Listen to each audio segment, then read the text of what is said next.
Hello, gym owners. I'm Matthew Becker from GymLawyers.com.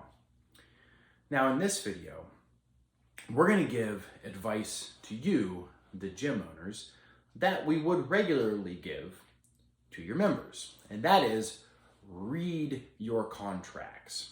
Okay, usually we talk in these videos about things that you guys need to do as gym owners in order to protect yourselves against lawsuits or other issues that could arise from your clients.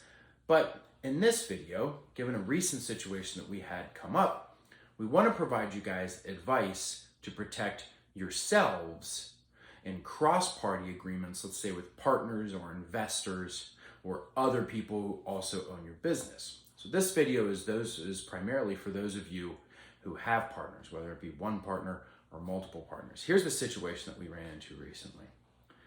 A gym owner contacted us and asked if we would review her operating agreement or multi-member operating agreement in an effort to try to determine how she gets out of the LLC. She no longer wants to be an owner of the LLC, and so she wants to get out. She wants to sell her shares back to either the LLC or the remaining owners. I think there were 3 in total, and she was one of them, so the 2 remaining owners.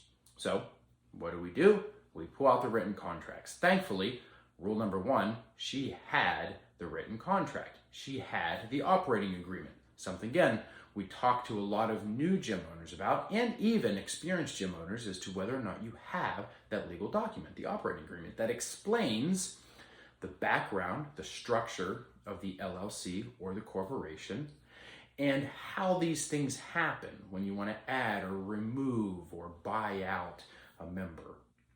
And so she said she wanted out. I said, pull out your contract.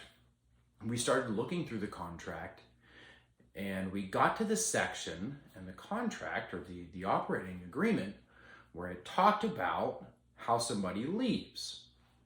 And we were reading through, and then we found a line that said, essentially, if a member wants to leave, they have to provide notice to the remaining members, and they leave with not receiving any buyout whatsoever.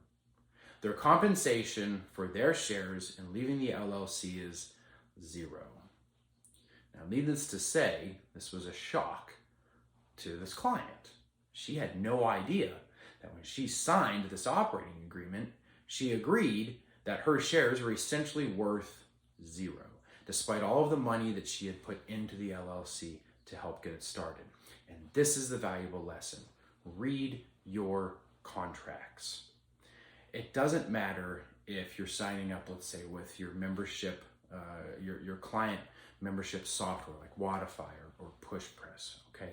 Or you're signing up your commercial lease, or you're signing an operating agreement with partners who are all your friends now, but may not be down the road. Read your contracts. Know what is in there. And if you don't feel comfortable reading your contracts because they're chock full of a bunch of legal language, reach out to us. That's what we do. We read the contracts and we provide you what's called a brief and analysis of exactly what's in your contract, what you're agreeing to, and answer any other specific questions you might have. So feel free. That's what we do at GymLawyers.com.